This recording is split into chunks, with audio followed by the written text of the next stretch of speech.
ustedes, ha habido un cambio en la programación, cambio que no se debe en absoluto a nuestros deseos, ya que procuramos mantener siempre el programa con la máxima posibilidad en exactitud. Pero a José Luis Jordán Peña le van a operar un hijo, es una operación por lo menos delicada, y entonces, bueno, lo internaban hoy y por lo tanto no podía venir, es lógico.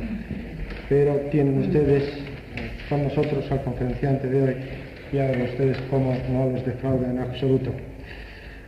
Como ustedes saben, todavía el viernes próximo se dará, que es el 16, se dará la última conferencia del año, que la dará el doctor Adolfo Cancelo Hidalgo, y hablará sobre métodos naturales de sanación. Con esto terminamos el año, pero no el curso. Posteriormente continuará el ciclo de conferencias en enero mismo del próximo año, y el día 13, exactamente, un viernes, y continuará todo el año. Como es ya costumbre en esta sociedad, todos los miembros de la sociedad reciben con anticipación el programa, tanto de las conferencias que se dan aquí, como de los seminarios y conferencias reducidas, prácticas, etcétera, que se realizan en la sede de la Sociedad Española de Parapsicología, que, como saben ustedes, está en la calle Belén 15. Muy bien, y sin nada más, va a ser el presidente Ramos Pereira quien va a presentar al conferenciante de hoy. Bien, pese a que hemos cambiado de conferenciante, no hemos cambiado de tema, porque sabíamos el interés que suscitaba el tema de las apariciones, y hemos pedido que precipitadamente Antonio Jiménez Visedo fuese el que nos diese la conferencia hoy. Pero fijaros que esto, lo de el problema que en este momento le tiene en el sanatorio a Jordán Peña, surgió ayer a última hora de la tarde, y hasta ayer por la noche no pude hablar con Antonio, que domina perfectamente el tema, tanto que anoche se preparó una conferencia, vamos, es decir, que una conferencia así no se puede improvisar, obviamente. Es decir, que nos encontramos ante un gran especialista del tema. Un gran especialista que además yo diría que es un poco el prototipo de lo que puede ser el futuro de la parapsicología, del parapsicólogo, del hombre interesado por la parapsicología. Un hombre que procede de un campo pues, tan alejado de la parapsicología como pueda ser su licenciatura en Derecho o su licenciatura en Ciencias Empresariales. Y además es un joven ejecutivo de una gran empresa española, más que española, una multinacional, y sin embargo está muy preocupado por la investigación parapsicológica y dedica una gran parte de su tiempo tanto a la investigación como a mantener contactos en el extranjero con especialistas que tratan precisamente estos temas, los temas que él va a desarrollar. Y eso, pues, con toda la sinceridad, debe ser pues, para todos nosotros como una gran esperanza de futuro, ver que gente tan joven, como ocurre con otros miembros de la sociedad, y con una formación universitaria tan sólida como la de Antonio Jiménez Visedo, se interese por estos temas. Por otra parte, estamos en un momento en que la sociedad creo que tiene que pararse a meditar ciertas cosas, el materialismo tremendo que le rodea, una serie de cosas. Hoy mismo el motivo de no haber podido acudir a la cita por Jordán Peña pues es debido a que su hijo, a fuerza de ser medicada la sociedad actual con algunos fármacos y algunas estreptomicinas, etcétera, pues su hijo ya no reacciona a ciertas estreptomicinas y ciertas penicilinas, etcétera. Es decir, que de alguna manera la sociedad ha ido sustituyendo pues, mecanismos quizá naturales de autosanación por otros artificiales que ya empiezan a fallar. Y ahora en esta carrera entre los virus o entre los microbios y las medicinas veremos a ver quién gana. Por eso quizá no sea malo que hombres de una formación tan racionalista y tan ortodoxa dentro del punto de vista de las ciencias como Antonio Jiménez Visedo vuelvan la cabeza a este mundo interior que late dentro de nosotros y que es tan desconocido. Es evidente, como ya he dicho en alguna otra ocasión, que el hombre actual conoce mucho más lo que hay quizá en la luna que lo que hay dentro de su enigmático cerebro. Le preocupan quizá más las arrugas de su frente, a lo mejor, que las de su cerebro. Por ello, hoy alguien que está más preocupado por esas otras arrugas, las del cerebro, le hemos traído aquí con el ruego de que nos dispense este atraco brutal que supone anoche, a última hora de la noche, llamarle para que hoy diese una conferencia. Es un reto que él, estoy convencido, saldrá airoso. Así que sin más, le paso la palabra a nuestro comité. Si os importa, me voy a poner para poder...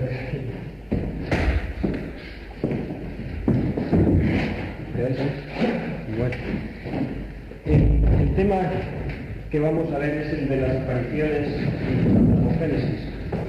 Este es un tema realmente delicado, porque tiene detrás de él, digamos, una sensibilidad muy grande, ya que a lo largo de la historia este tipo de fenómenos ha sido considerado por gente como una prueba de una existencia en el más allá del alma, ¿no? Por el contrario, hay otras personas más racionalistas que tienen ideas totalmente distintas. Hay personas que tienen ideas mixtas. En fin, esto a lo largo del tiempo, a lo largo de las distintas sociedades en que se han desenvuelto estas investigaciones, digamos que la respuesta a este problema ha sido distinta, ¿no? Yo voy a contemplar varios aspectos diferentes. En primer lugar, yo clasificaría las apariciones de la siguiente manera. Yo hablaría de apariciones mediúmnicas, que son aquellas que se suceden en trance mediúmnico. Un medium se pone en trance y entonces aparecen figuras fantasmales, figuras desconocidas o figuras que parecen alguna persona que ha muerto, algo por el estilo, ¿no? Y luego voy a discernir entre estas apariciones mediúmnicas y aquellas apariciones que se dan fuera de las sesiones mediúmnicas. Es decir, las típicas apariciones que todos sabemos que hemos oído de personas que a lo mejor están en su casa y de repente el hijo de esta persona está en la guerra, vamos a suponer, y de repente pues aparece una visión fantasmal del hijo anunciando su próxima muerte o su muerte. Entonces, casos de estos, como habréis oído, ha habido bastantes. Entonces voy a discernir entre estos dos casos. Antes de entrar a fondo en el tema, os voy a decir que allá por 1882, cuando se creó la Sociedad Inglesa de Investigaciones Psíquicas de Londres, se hizo un censo de alucinaciones. Aquel censo lo dirigieron la propia sociedad por medio de Garney y de Podmore y Myers, que eran tres de los pioneros de la sociedad británica. Entonces, durante un periodo de un año, reclutaron una serie de respuestas, el número de 17.000, sobre si estas personas habían tenido alguna vez alguna alucinación de algún tipo. Entonces, digamos de tipo fantasmal. Entonces hubo 15.000 personas que respondieron que no, pero hubo 1.700 que sí, es decir, un 10%. Igualmente, 10 años después, en 1892, según nos hablan, lo mismo. Hubo en Alemania, en Francia, en Estados Unidos, también una encuesta pública referente a si lo mismo, habían recibido alucinaciones fantasmales, y de 27.000 respuestas que se recibieron, un 12% eran afirmativas, es decir, aproximadamente 2.900 o 3.000. Entonces, bueno, una vez afirmado esto, quiero llevar a vuestro conocimiento que efectivamente se da en la casuística bastantes casos de apariciones, ¿no? Empezando con las apariciones mediúmnicas, vamos a entrar allá por... todo esto viene del espiritismo. Como vosotros sabéis, el espiritismo nació en 1850 aproximadamente con las hermanas Fox. A partir de entonces, en los círculos de todos los estamentos sociales, en Europa principalmente, en Inglaterra, en País de Gales, en Escocia, proliferaron las sesiones mediúmnicas. Estas consistían, como muchos de vosotros sabéis, en que se ponían varias personas alrededor de una mesa y entonces un medium, una de las personas se decía sensitiva y trataba de traer mensajes de un supuesto más allá. Este era el objetivo. Entonces, digamos que estos mensajes podían ser escritos, podían ser, digamos, por escritura automática, podía ser mediante golpes, mediante codificando letras y palabras según los golpes que se dieran, e incluso había, digamos, lo más espectacular de todo, que eran las apariciones fantasmales de entidades desencarnadas o de personas que habían existido antes o personas que no se conocían. En todo aquel ambiente que proliferó en Inglaterra, principalmente, como os digo, hubo bastantes investigadores universitarios que se metieron en el tinglao. Por deciros uno del que voy a hablar, es William Crookes, por ejemplo. William Crookes fue un célebre químico y físico inglés, fue el descubridor del talio. Si no recuerdo mal, también tuvo algo que ver con la invención del tubo rayos catódicos. Es decir, fue un investigador en toda la línea y dedicó gran parte de su vida a la investigación psíquica. Tuvo dos grandes dotados, uno de ellos fue Daniel Douglas Home y el otro fue precisamente Florence Cook, que fue la que produjo la materialización, el fantasma de Kathy King, que estuvo investigando durante 3 años, allá por 1870-1880, William Crookes. Bueno, otros, por ejemplo, otros investigadores que se han dedicado al tema de la investigación mediúmnica y de los fenómenos psíquicos, por ejemplo, tenemos a los doctores Geley del Instituto Metapsíquico de París, el astrónomo Schiaparelli italiano también se dedicó a este tema, el célebre, digamos, Leguleyo Lombroso, el italiano, en fin, hubo una cantidad muy grande de personas, digamos, de pro que se dedicaron a la investigación de todos estos fenómenos. Incluso hubo psicólogos como Freud en aquella época y Jung que también recibieron el impacto de aquella corriente. Y a modo anecdótico diré que Freud, por ejemplo, fue miembro de la Sociedad Británica de aquellos antes, y precisamente en 1813 hizo un trabajo para los proceedings de la sociedad inglesa sobre precisamente psicoanálisis y los sueños, si no recuerdo mal, sobre algo sobre sueños y psicoanálisis o premoniciones, no recuerdo exactamente cuál fue el tema. Bien, volviendo a William Crookes, fue un hombre que se acercó con mucha prudencia a estos fenómenos. En aquellos entonces, en los medios universitarios y científicos estaban muy desacreditados los fenómenos mediúmnicos. Como es lógico, pues traían a colación una serie de ideas que para un racionalista pues no eran aceptables. Eso de que se presentaran los espíritus y dieran golpes en las paredes, como sucedía en las mediúmnicas, o se plasmara un fantasma en mitad de la sala, era algo que no entraba bien en la mente de estas personas. Entonces William Crookes, de una manera imparcial, él era un hombre más bien racionalista, empezó a investigar toda esta fenomenología. Os contaré también un poco el final de la historia. Digamos que William Crookes, al final de sus años, allá por 1914, se convirtió en una persona espiritista. Tal vez las experiencias que tuvo fueron, digamos, para él cruciales e incluso fuera del campo de la química, digamos que estas investigaciones hicieron mucho daño en la comunidad científica en la que él se movía. Y concretamente, lo que le desacreditó no fueron las investigaciones con Daniel Douglas Home, que al fin y al cabo era, digamos, un medio de efectos físicos, pero digamos de movimiento de objetos, aunque también suscitó una controversia. Pero lo que él también defendió a capa y espada fueron las supuestas apariciones de un fantasma que se llamaba Kathy King. A William Crookes le llegó un día el conocimiento de que había una medium muy famosa en Londres que se llamaba Florence Cook. Esta medium era una chica joven, muy guapa por cierto, tenía la facultad las sesiones se desarrollaban más o menos así. Se reunían William Crookes, un hermano suyo, 2 o 3 investigadores más de la escuela de él, su mujer, y digamos en una habitación contigua ponían a Florence Cook, como en aquella época era costumbre de los medios, atada completamente de pies y manos, la maniataban, en fin, para que no se pudiera mover. Y entonces, en un momento determinado de la sesión, salía un fantasma de la recámara del otro lado. Salía una persona, una entidad, digamos, blanca, que se movía de la cual la llegaron a cortar, digamos, trozos de un supuesto vestido que luego desaparecía. Entonces, esta mujer que se estuvo apareciendo a lo largo de 3 años, digamos, era extraordinario el parecido que tenía con la medium.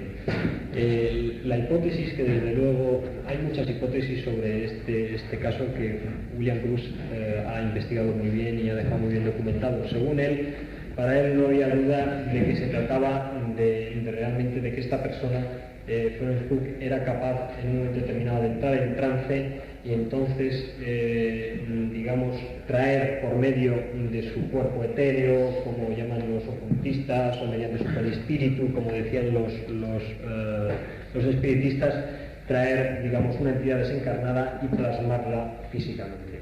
Entonces, esta persona se pasaba por la sala, hablaba incluso con ellos, la cortaba un pedazo de vestido que luego desaparecían cuando ella desaparecía, incluso la llegaron a hacer fotografías con lámparas de magnesio, y en fin, una serie de detalles de estos, ¿no? Para él era claramente un fenómeno de un espíritu que desencarnaba.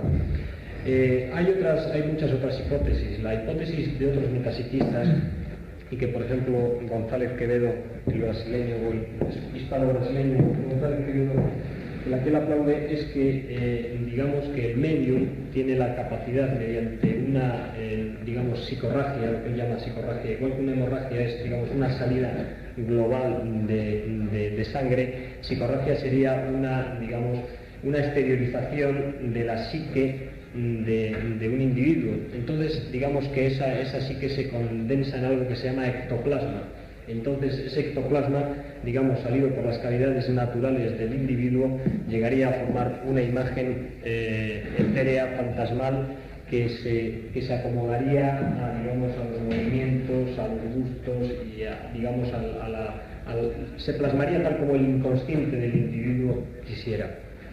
Entonces, digamos, luego hay personas que dicen, pero bueno, es que estas entidades no solamente eran vaporosas, sino que además de ello eran entidades que tenían, digamos, mucho de material, que se las tocaba y tenían realmente algo inmaterial. Entonces, hay otras hipótesis que dicen que lo que realmente sucedía era que el medium era el que salía y que entonces se disfrazaba, que tenía en algún sitio guardados, digamos, ropajes, se disfrazaba y entonces era todo un fraude.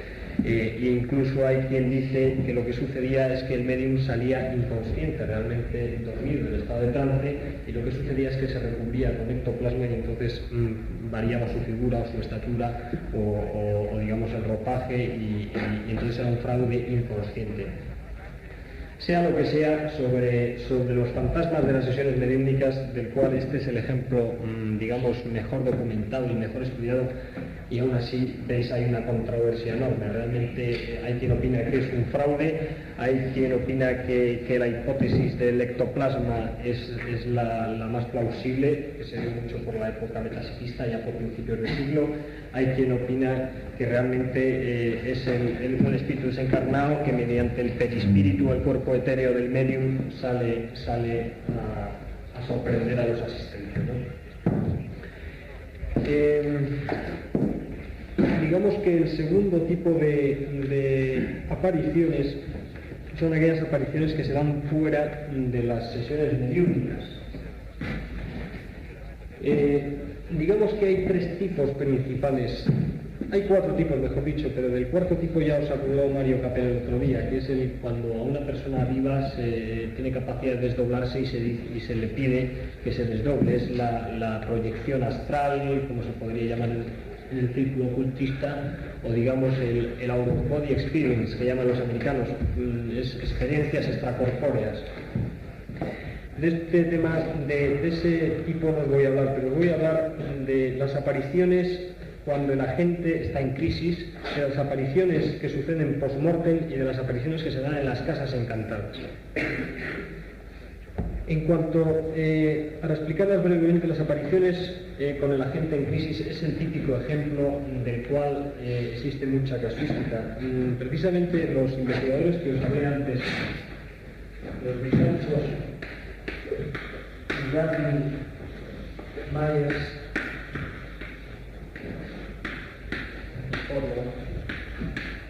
y luego os hablaré posteriormente de Tyrrell, que es contemporáneo.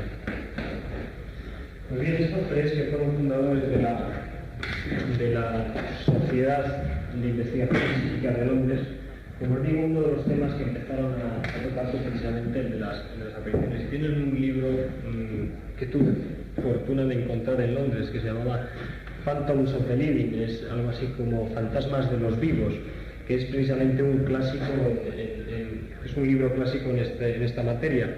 Entonces, el típico ejemplo que viene en esos libros, en ese libro precisamente de la casuística recogida ya por Inglaterra, es el típico ejemplo que se ha dado incluso en las guerras mundiales que hemos oído, y es el caso de que la madre que está en su casa está tranquilamente haciendo la comida o con él, y de repente en ese momento se da vuelta y encuentra la imagen de su hijo sangrando y digamos en trance de morir. Le ve muy mal y efectivamente al cabo de 2 días viene el correo y el telegrama y le dicen que su hijo ha muerto en el frente.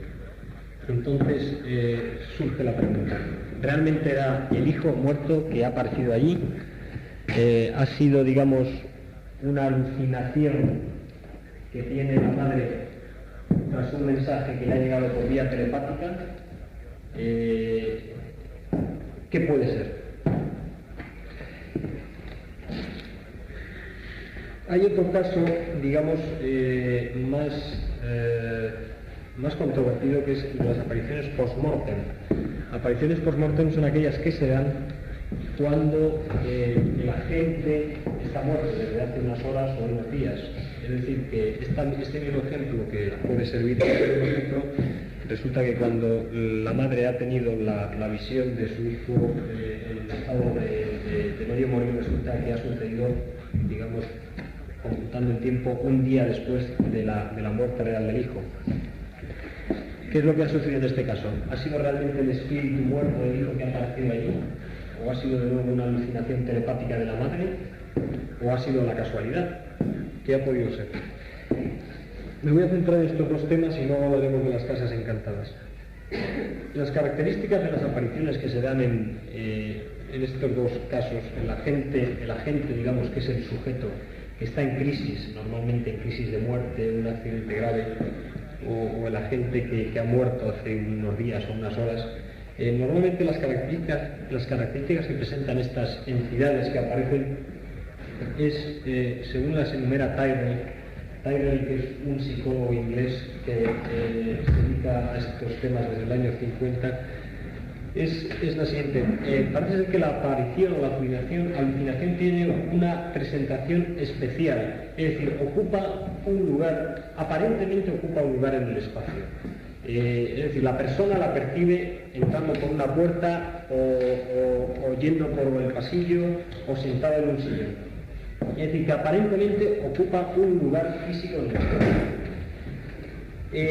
En segundo lugar, tiene un carácter no físico, es decir, es una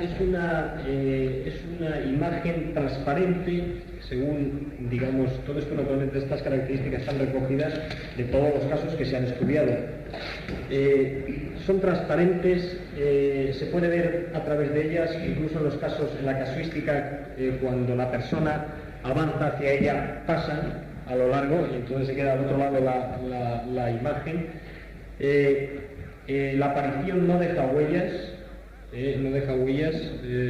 no golpea nada, no deja pisadas, y luego también aparece y desaparece, es decir, en un momento determinado aparece y está ahí, no habla, está muda, a lo mejor se pasea, se contornea por algún lado y de repente desaparece, sin explicación, a lo mejor sin tomar una puerta siquiera. Una tercera característica de las apariciones, según la casuística, es que se comporta como si se percatara del ambiente. Es decir, no es que esté, digamos, chocando con los muebles, ni que esté ciega. Tiene, según parece, se da cuenta perfectamente del entorno que le rodea. Es decir, pasa a lo mejor por una puerta, sube por un pasillo, sube por unas escaleras. da cierto rodeo, no suele chocar con los muebles, es decir, que parece dar la sensación de que a pesar de que no está, tiene las características de una persona viva, a pesar de eso parece ser que domina la situación en la que está, en que se está moviendo. Una cuarta característica es que ocupa el centro del campo visual, es decir, las personas que relatan que han tenido una aparición, normalmente lo que dicen es que no es que les ha aparecido por el rabillo del ojo ver algo, no, sino lo que normalmente en los casos se cuentan es que, por ejemplo, me di la vuelta y lo vi de frente, o estaba sentado y de repente leyendo un libro y de repente lo vi detrás del libro, vamos, no me quedó más remedio que verlo en una palabra, se sitúa justamente enfrente del campo visual. Otra característica importante es que las apariciones no llegan desnudas, digamos que llegan con ropas, llegan con bastones. Hay incluso casos en los cuales la aparición va, digamos, con un perro, o montada a caballo o algo por el estilo, es decir, que ya la aparición es completa, no solamente es la persona, sino todo lo que le rodea. Y luego también otra de las características es que precisamente del 10% de las alucinaciones percibidas en aquel censo que os hablé, de ese 10%, un 8% nada menos son apariciones colectivas. Quiere decir esto que no solamente se dan a una persona determinada en un momento determinado, sino que a lo mejor están 3 o 4 amigos y ven, o están varios familiares y lo ven. Es decir, que hay bastantes personas normalmente en la casuística que perciben a la vez la alucinación.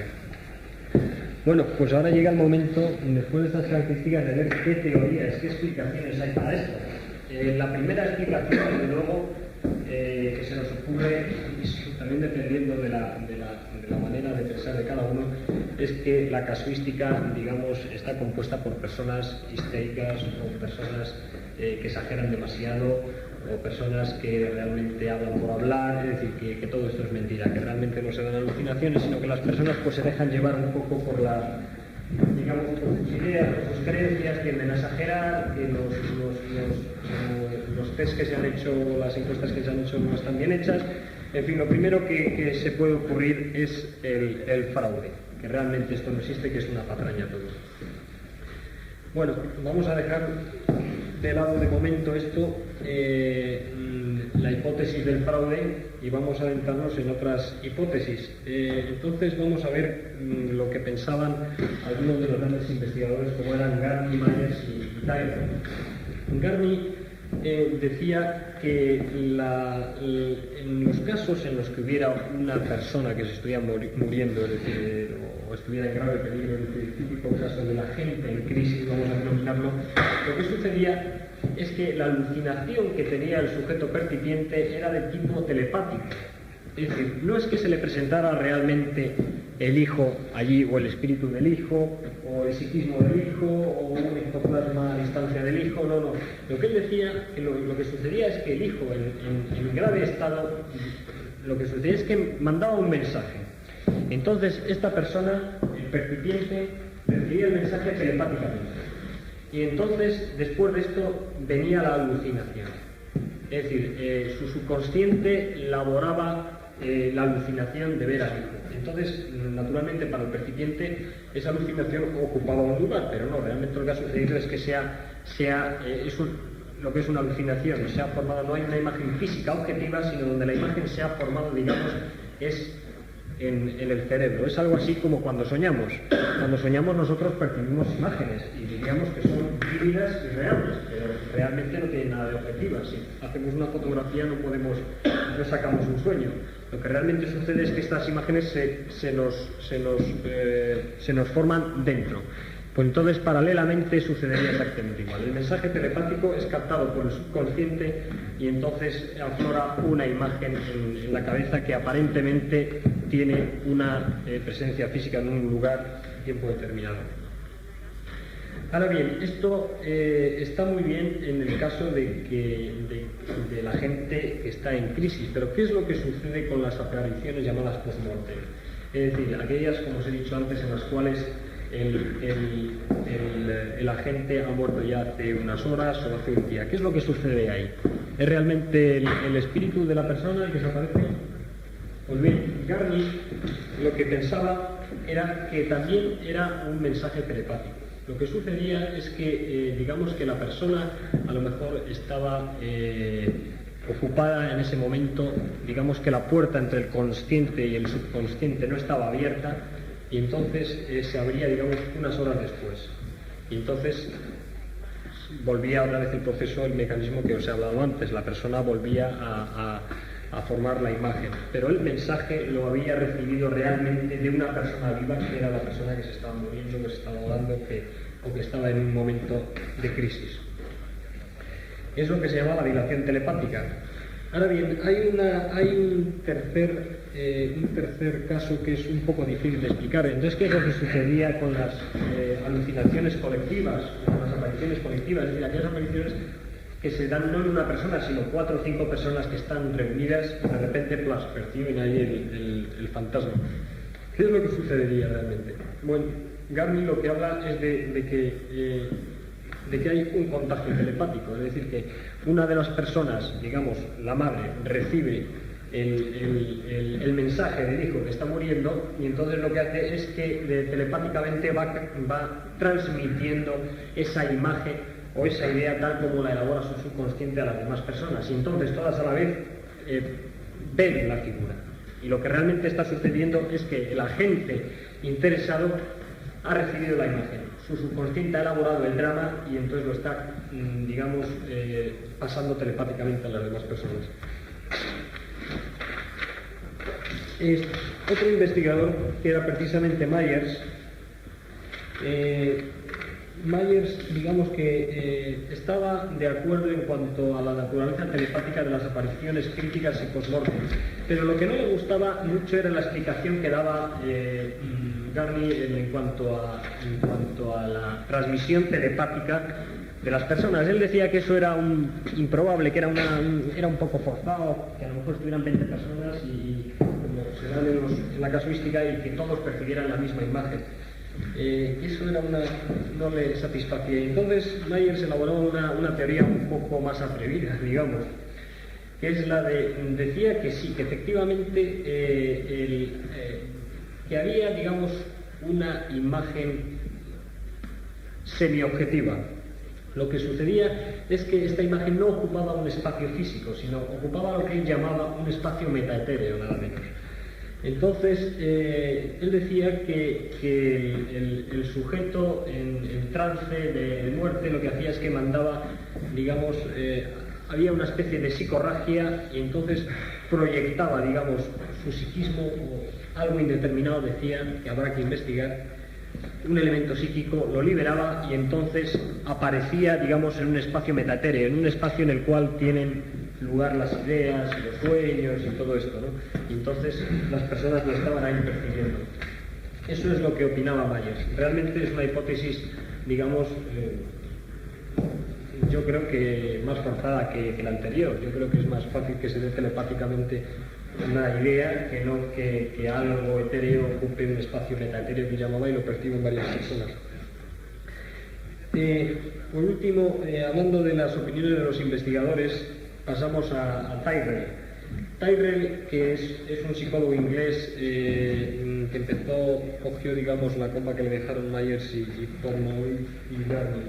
Tyrrell ya es de los años 50, de los años 60, todavía vive, y entonces él tiene varios tratados, se ha escrito en los journals sobre este tema, ¿no?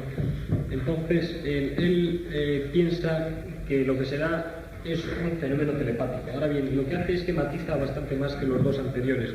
Lo que dice es que lo que sucede realmente es, hay un agente. Este agente transmite el tema. Este tema él lo llama pauta ideativa, es decir, el agente transmite una pauta ideativa vaga. Quiero aparecer. Entonces, allá transmite su imagen. Entonces, ¿pero qué es lo que sucede entonces con el caballo que hablábamos antes, la ropa, el perro, suponiendo que la aparición sea esa? ¿Quién la envía? ¿La envía realmente, digamos, lo que sucede con el perro y todo eso? ¿Qué es? ¿Realmente aparece un perro ahí? Y entonces Tyrrell lo que se contesta es que la personalidad del percipiente, digamos que es un montador escénico de un drama. Es decir, el subconsciente elabora un drama, acorde con el mensaje que recibe. Se recibe el mensaje de una persona y entonces el subconsciente dice, pues lo voy a preparar de tal manera. Y entonces, digamos, que elabora todo el tema, todo el drama del perro, o del fantasma que abre la puerta, o que aparece por un pasillo, o que sube unas escaleras. Y entonces todo eso naturalmente ocurre dentro del cerebro, no sucede objetivamente, y entonces la persona se alucina y ve todo esto que su propio subconsciente está elaborando. ¿Qué es lo que sucedería, según Tyrrell, en la percepción colectiva? Cuando varias personas ven entonces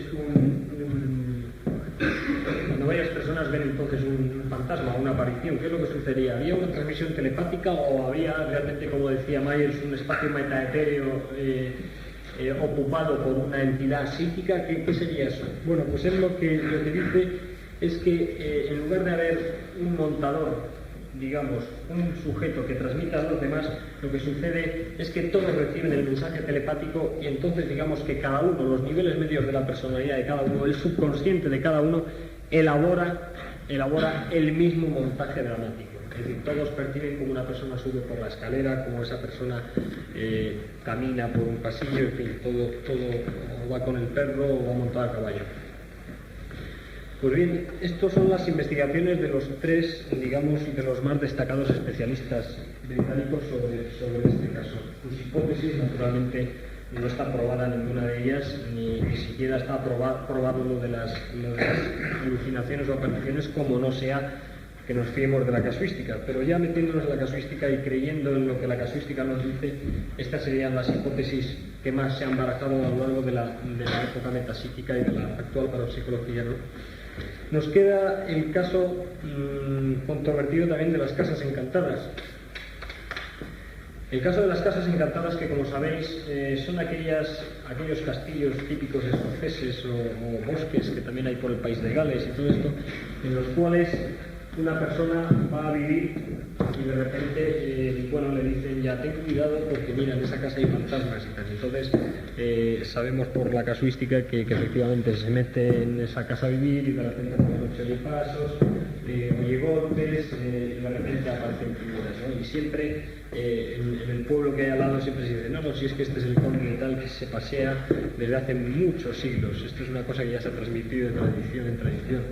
Entonces, ahí como veis es un caso, digamos, más delicado que el que anteriormente os he escrito, porque al fin y al cabo la hipótesis telepática es plausible, puesto que la telepatía está demostrado que existe experimentalmente, digamos, que el que una persona mande un mensaje, lo perciba el sujeto y luego ese sujeto, su subconsciente, al igual que en un sueño, monte un drama en torno a ello y perciba una alucinación, naturalmente subjetiva y no objetiva, pues está dentro, es una hipótesis, digamos, que no es forzada ni mucho menos. Pero qué decir nada menos que de las típicas apariciones que llevan varios años o varios siglos, como se cuenta que, ¿no? Bueno, en primer lugar, la primera hipótesis es naturalmente la del fraude, que eso no es cierto. Sobre eso hay mucha controversia, naturalmente. Pero suponiendo, ¿cómo contempla Tyrrell, por ejemplo, el caso de que eso sea cierto? Si realmente se da eso, ¿qué es lo que sucede ahí? Bueno, hay varias hipótesis que Tyrrell ve. Tyrrell lo que dice es que es una de las personas vivas del pueblo que conoce del pueblo o del entorno, que conoce realmente lo que ha sucedido allí, porque eso normalmente estas cosas se transmiten de generación en generación y siempre el miembro del pueblo lo conoce. Entonces digamos que son esas personas las que lanzan el mensaje telepático a las personas que viven en la casa, que en ese momento moran en la casa o que visitan la casa, y entonces digamos otra vez es el subconsciente de los visitantes que elaboran todo el drama, y entonces ven el fantasma con cadenas y todo lo que os queráis imaginar, ¿no? Aunque esto digamos que es una de las hipótesis que contempla Tyrrell, aunque Tyrrell digamos baja la guardia y en algún caso dice que es muy forzado pensar en esto y que realmente tal vez hubiera que pensar en entidades desencarnadas. En fin, cada cual piensa de alguna manera. Pues bien, esto es digamos lo que da de sí el tema por mi parte. Como veis, realmente prefiero dejar abierta el coloquio. Yo creo que es mejor que se pronuncien naturalmente las personas que han estudiado este tema más. Yo por mi parte, si queréis que os dé una opinión, yo pensaría que en los casos que no hay fraude, que es lo que yo creo que la hipótesis que ellos ponen, en la que están de acuerdo ellos tres, que es la hipótesis telepática, en un 90 y tantos % de los casos, por lo menos cuando en estado crítico una persona lanza el mensaje, yo creo que la hipótesis telepática es la más plausible. Es decir, hipótesis telepática, el percipiente que recibe el mensaje y que luego su inconsciente elabora el drama. Y en lo de las casas encantadas, pues pudiera ser una explicación también. Naturalmente depende de las escuelas. Hay escuelas que contemplan estos fenómenos con más o menos verosimilitud, ¿no? Por ejemplo, naturalmente la escuela espiritista piensa que no, que realmente lo que sucede ahí es que son entes desencarnados los que aparecen. La escuela que actualmente tiene más fuerza en el mundo es la escuela norteamericana. La escuela norteamericana, a raíz de los trabajos de Ryan ya por los años 30 sobre telepatía y psicocinesis, clarividencia, todo esto realmente se muestra muy escéptica. Ella lo que hace es dar tabla rasa tanto a las investigaciones de Crookes en las sesiones mediúnicas y otros investigadores como a toda esta casuística. Ellos dicen que no son casos probados, que son casos buenos, que también es el acervo popular que nos comenta y que realmente no existe nada de esto. Y así estamos, sin todavía tener definido un punto. Pues bien, ahora lo que vamos a hacer va a ser, vamos a pasar unas diapositivas y os iré explicando lo que es. Esto es la típica sesión espiritista. Esta, yo no recuerdo bien si será esta la Eusapia Paladino, allá por finales del siglo pasado, con una mesa y, como veis, todas las personas agarradas de la mano, y supongo que lo que esperarían de la medium sería que ésta entrara en trance y entonces por su boca hablara una entidad que puede ser su subconsciente, que puede ser un espíritu desencarnado según los espiritistas, que puede ser ella misma fingiendo, en fin, eso ya depende de que cada uno queramos pensar. Aquí tenemos un caso, estas son las diapositivas que nos ha dejado Ramos Pereira. Este es un caso, el caso que os hablaba antes, es el caso de la ectoplasmia. Es decir, según los metapsiquistas, lo que sucedía en las sesiones mediúnicas, como en el caso de Kathy King y Florence Cook, lo que sucedía realmente era que Florence Cook se ponía en trance, no lo pases, bueno, es igual. Y entonces, por una de sus cavidades naturales, que normalmente era la boca, echaba el ectoplasma. Como veis, bueno, las fotografías que hay, tanto esta como la otra que hay bastante antigua de Schneider, pasa a la siguiente. Este es uno de los grandiosos dotados de la época metapsiquista, que es el alemán Rudi o Willy Schneider, uno de los dos. Que como veis, digamos, la traemos a modo de anécdota, no porque pruebe nada, porque eso yo de nuevo, si me dicen que es, yo creo que es una sábana que le está saliendo por la boca. A mí no me cabe la menor duda, pero en fin. Lo que quiero deciros es que, fijaros en aquellos entonces las fotografías esto es un prototipo de fotografía que nos ha llegado de aquellas célebres sesiones en las cuales se decían que aparecían fantasmas que salían por la boca en forma de ectoplasma y tal. A mí me parece que realmente, si pretendían trucar las fotografías, podrían haberlo hecho mejor, porque realmente es tan burdo que bueno, yo creo que salta a toda vista que es un truco. Y esta, si no recuerdo mal, es una fotografía típica de Schneider, no sé, ¿de qué libro la has cogido? ¿No recuerdas? No. Entonces, pero digamos, a modo de enseñanza, eso era lo típico. Y esto es, antes también os he dicho cómo o bien se ponía al medium alrededor de una mesa, como en los casos que hemos visto antes, o bien se le ponía en una recámara, en una antecámara, en una habitación con un velo corrido, con una cortina, y entonces se la ataba, se la maniataba, de manera que todo lo que sucediera en la sala no fuera por parte del medium. Bueno, os diré que, por ejemplo, había medios como Eusapia Paladino, como esta misma Kathy King, Florence Cook, que eran, desde luego, unos artistas en quitarse todas las correas estas, ¿no? Realmente personas entrenadas, magos entrenados, por muy bien que les ates, por muy bien que creas que les ates, realmente pueden desasirse en segundos de esto y salir fuera y causar el pavor entre los presentes en la sesión. Bueno, mira, precisamente hablando de Douglas Home, que os he hablado antes, que era el primer dotado que investigó William Crookes. Este que está por los aires, según una litografía de la época. Daniel Douglas Home era, según el mejor medium de todos los tiempos. Este era un fenómeno, hacía de todo, menos hacer aparecer fantasmas, hacía levitaciones, movía sillas, en fin. Y entonces esto es una litografía de la época. Bueno, esto es otro tipo de levitación que se da en una sesión. Esta foto realmente no sé de dónde la sacó Ramos, de algún libro. Sí, de algún libro. En fin, la pongo nada más que a modo anecdótico para que veáis. Y este si no recuerdo mal, es también Douglas Home. No, este ¿Este no? Es Evans en el... Evans. Pues ahí le veis, en una sesión también levitándose. Como veis, las diapositivas naturalmente son simplemente a modo anecdótico, son para que veáis cómo, digamos, el entorno que había en torno a estas sesiones o que existen, pero no es ni mucho menos probatorio, porque pueden estar explicadas perfectamente. Pero, en fin, ahí las tenéis como elemento, digamos, de adorno. Pues bien, yo ahora lo que quisiera es que vosotros, esto es un tema polémico, realmente yo ya os he dicho la opinión de algunos investigadores, os he dicho un poco por encima lo que puede ser mi opinión, pero naturalmente aquí hay muchas personas y yo creo que tendréis ideas e incluso en algún caso pues puede ser que alguien haya tenido experiencias propias, pues es un tipo de experiencia que se da en más personas de las que creemos y realmente pues no estaría de más el que alguno de vosotros hablarais un poco qué es lo que opináis de esta temática, así que os dejo la palabra. Casi voy a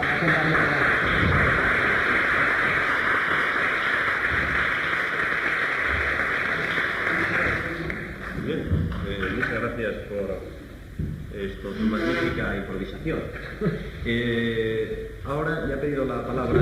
Quería ser el primero en mostrarles cómo mis palabras han sido ciertas y la conferencia de Jiménez Visero, preparada verdaderamente porque yo también lo viví ayer por la tarde, el problema que tenía que darnos esta conferencia ha sido verdaderamente preparada. Nada, no ha necesitado preparación porque todo esto y mucho más él lo sabe. Pero sobre todo es de agradecer algo que todos ustedes han captado y que está presente siempre en esta Sociedad Española de Parapsicología, que ha sido la forma aséptica con que ha tratado el tema, la forma desapasionada, la forma totalmente objetiva de presentarnos los hechos y luego cada cual piense lo que quiera, cada cual crea lo que quiera, ya que no tenemos ninguna prueba ni ninguna demostración. En este sentido yo creo que verdaderamente ha abordado este tema tan interesante. Yo pienso desde luego que lo que falta en el fenómeno de las apariciones es la objetividad. Por eso tenemos siempre la duda. Cuando algo es claro, seguro, demostrable, no nos queda la duda. Ahí está, hay pruebas suficientes. Sin embargo, la objetividad falta en estas apariciones. Y desde luego, las fotografías son muy poco fiables, porque yo creo que ya cuando se hizo la primera fotografía, surgió en la mente del primer fotógrafo la idea del trucaje. Y desde luego, pues conocemos muchos casos de trucaje excelentemente hechos, mucho mejores que estos de aquí. Y a lo largo de la historia de la fotografía en los fenómenos paranormales conocemos cosas excepcionales en cuanto a perfección, como pueden ser, por ejemplo, las fotografías obtenidas por Ted Series. Es decir, que creo en ese sentido que falta objetividad a estas apariciones. Por otro lado, el testimonio de los científicos, y esto se ha debatido aquí una y otra vez, el testimonio de los científicos puede falsear mucho los resultados. La prueba de ello es que ustedes pueden llevar a una sesión de ilusionismo pues a un médico, a un físico, a un químico, aunque sean premios Nobel, y les aseguro que no captarán el truco de aquello que se está haciendo en escena. Es decir, que en estas sesiones, cuando verdaderamente se quiere intentar desvelar un poco si existe una farsa, si existe trucaje, hace falta llevar a un especialista en estos sistemas de trucaje, o por lo menos en general hay que llevar pues, a un prestidigitador. Ya saben ustedes que en ese sentido la Sociedad Española de Parapsicología cuenta con el asesoramiento de la Sociedad Española de Ilusionismo. Y ustedes mismos han visto algunas veces aquí entre nosotros al presidente de la Sociedad Española de Ilusionismo. Tampoco las apariciones colectivas nos hacen pensar que hay algo que se presenta a todos.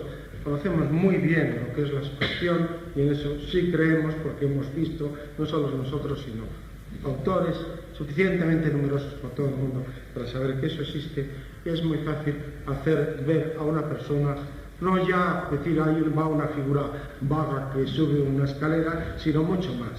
Todos nosotros los que hemos vivido en este mundo entremezclado de lo paranormal, con los trucos y con el hipnotismo, cosas que no tienen por qué mezclarse en la mayoría de las veces, pues hemos visto cómo una persona se quedaba adelantado en un rincón de una habitación, intentaba defenderse con una silla porque le habíamos dicho que delante de él tenía un león, y verdaderamente estaba viendo un león, y el terror de su cara nos lo demostraba. Pero si queríamos ser todavía más objetivos, nos bastaba con decir a este sujeto hipnotizado, cuando todos nosotros lo hemos hecho, yo me acuerdo en mis épocas de estudiante de medicina, que es cuando me picó el gusanillo del hipnotismo, pues lo hice también, pues bueno, cuando queríamos ser objetivos, le decíamos que hacía calor, que acabamos de encender un fuego, que viese las llamas, qué calor tenía, y empezaba a sudar. Ahí tenemos un fenómeno vegetativo que se escapa de la voluntad. Por lo tanto, aquella persona estaba verdaderamente bajo la sugestión del fuego y sudaba. Y si queríamos todavía avanzar más, y lo que les digo no es algo hecho algún día y que salió por casualidad, sino que están en los libros de patología médica, bastaba con decir que este lapicero era un rojo ardiendo, se le acercaba la mano, daba un grito, pero no solo eso, sino que aparecía una auténtica quemadura. Por lo tanto, ya ven ustedes lo fácil que es sugestionar. No olviden además que cuando nosotros vemos todo lo que llega a nuestros sentidos, en realidad en este momento todos nosotros no nos llegan a los ojos nada más que una serie de longitudes de ondas más o menos armónicamente combinadas. Y es nuestro cerebro, nuestro centro óptico, el que interpreta esta serie de longitudes de onda para crear la imagen a la cual nosotros estamos acostumbrados. Pero no es necesario llegar al centro óptico a través de las vías del nervio óptico, quiasma óptico, etc. Porque nosotros sabemos que hacia esas vías se llega también desde otros puntos del cerebro. Por lo tanto, nos podemos fácilmente imaginar la posibilidad de que imágenes creadas en el mismo cerebro, bien sean por sí mismo, bien inducido, y esto sí creemos en ello, inducido telepáticamente, como son inducidos telepáticamente muchos sueños, de la vivencia de los sueños y no en la profundidad o de los ensueños, el contenido onírico de los ensueños, y no solo en la profundidad del sueño, sino en los estados de duerme-vela. Ustedes saben cómo en ese estado de ir a dormirse, ese estado de ir a despertarse, ven figuras, ven imágenes, oyen sonidos, voces claramente perceptibles. En ese fenómeno, con seguridad, interviene el fenómeno telepático. Es decir, en ese momento nos están induciendo a ese contenido onírico, o en el sueño profundo, a ese contenido onírico, una mente situada donde ustedes quieran, pero con una, llamémoslo así, longitud de onda muy similar a aquellas con las cuales nosotros podemos entrar en resonancia. Voy a terminar, quería solo haber hablado muy poco para felicitar a Jiménez Visedo, pero veo que me he extendido. A mí me ha llamado la atención, sin embargo, siempre en el fenómeno de las apariciones, la repetibilidad del fenómeno. sea el caso de la aparición de tipo religioso. La misma aparición, o por lo menos con un contorno y entornos similares, lo encontramos en Lourdes, en Fátima, en otros muchos sitios. La imagen es muy similar, el contexto es muy similar. ¿Por qué esta repetibilidad? Entonces sabemos a veces que no ha habido posibilidad de conocimiento por los personajes que intervienen en aquello, de conocimiento de esta forma de aparición del fenómeno, valga la redundancia, de las apariciones. Y otro fenómeno de aparición que lo he encontrado repetidas veces en personas que desconocían que esto ocurría, sin embargo ha aparecido, personas incluso totalmente separadas de este mundo y por lo tanto que incluso no habían dado ninguna importancia al fenómeno o se lo habían reservado, es la aparición de uno mismo. Esto nos llevaría a profundizar en este fenómeno, tendríamos una serie de disquisiciones sobre ellos y por supuesto no demostraríamos nada. Pero esto sí lo he comprobado en distintas personas. El que al entrar en una habitación, al entrar en un local, al entrar en un pasillo, se han visto a sí mismos. Este fenómeno después se puede, como digo, o podríamos discutirlo, tiene mucha importancia. Pero a mí me ha llamado la atención siempre la repetibilidad de este fenómeno por personas que no podían conocerlo. ¿Por qué se produce esto? No lo sé, quizá el conferenciante nos pueda decir algo. Bueno, el problema de la repetibilidad que hablabas tú, yo creo que es, en cierto modo lo he dejado a lo mejor no claro del todo cuando he hablado de las casas encantadas. Es decir, cuando en un centro determinado, en una casa, en un castillo, o en un bosque, durante muchos años han aparecido siempre las mismas figuras haciendo lo mismo. Aparte de la hipótesis que he dado, que puede ser que alguien digamos del entorno del pueblo, tenga en su cabeza la imagen transmitida vía digamos oral de los fenómenos que sucedieron ahí, un asesinato o algo así, que luego se le ve al asesino merodear, o mejor dicho al muerto merodear buscando algo. Eso es una imagen que ha quedado en alguien del pueblo. Entonces eso es lo que está transmitiendo telepáticamente al percipiente que en ese momento ve allí a la entidad buscando.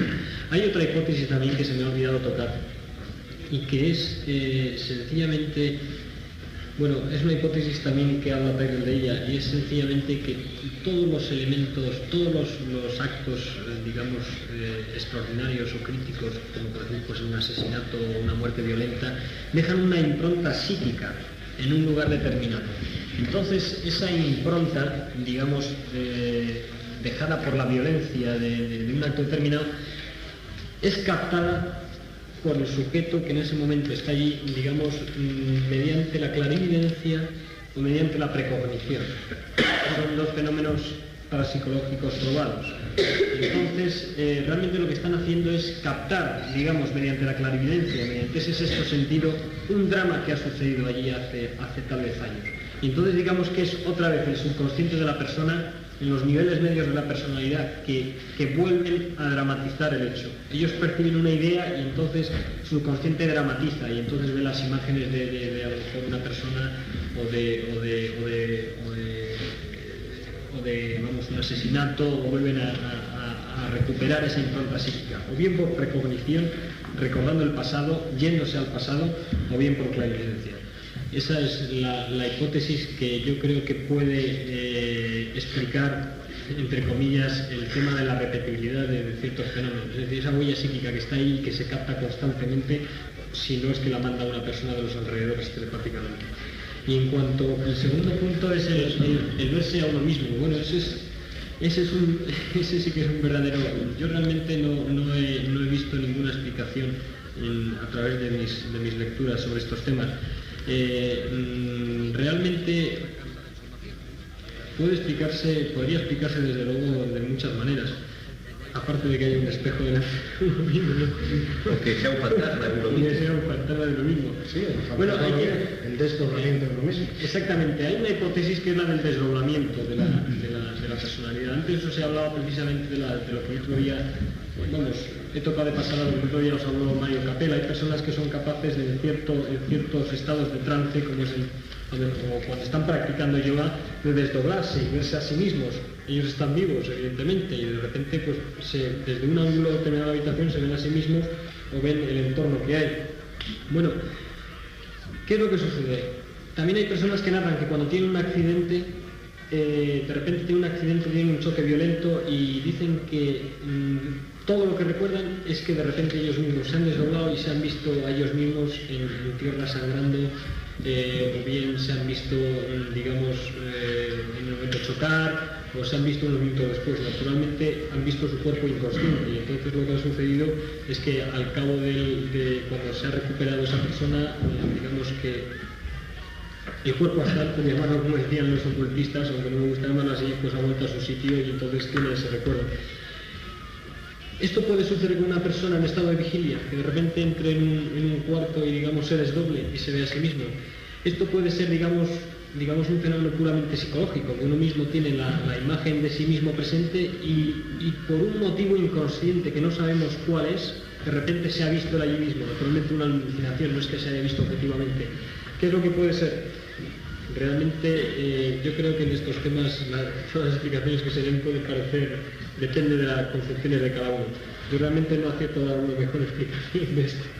Bien, últimamente hablando de las apariciones religiosas, la Iglesia está adoptando una actitud cada vez más crítica frente a ellas. Y hace poco leí algo que me sorprendió mucho, sobre todo porque el que lo decía era un sacerdote, un conocido sacerdote, que salió en la revista Interview sobre las apariciones. Y el sacerdote decía, más o menos, cuando le preguntaron, bueno, pero las apariciones son falsas. Y entonces el sacerdote contestó, dice, sí, claro, naturalmente que es falso, desde el punto de vista que son subjetivas. Entonces ahí, por primera vez, yo nunca lo había leído esto, sobre todo dicho por un sacerdote, se pone el énfasis en el hecho de que las apariciones son subjetivas, aunque el tema de que se puedan fotografiar, si realmente es cierto, pues aportaría otro elemento de controversia sobre si son objetivas o subjetivas. Lo cierto es que la mayor parte, al menos las que no se han fotografiado o no se han podido fotografiar de las apariciones, sí es evidente que no son objetivas en el sentido que nosotros damos a la cosa objetiva, detectable por nuestros sentidos. Entonces, en ese sentido, yo creo que no queda del todo demostrada la hipótesis alucinatoria o la sugestión alucinatoria, porque si, aun demostrándose que en todos los casos el fenómeno es un fenómeno alucinatorio, que eso es casi evidente desde el punto de vista de que no se puede fotografiar y por lo tanto en realidad es una imagen que formamos dentro de nosotros. Lo que pasa es que es un poco complicado ya cuando son varios los que lo están viendo al mismo tiempo, entonces se va complicando cada vez más. Pero entonces siempre quedaría la hipótesis de que los espíritus fuesen capaces de provocar alucinaciones.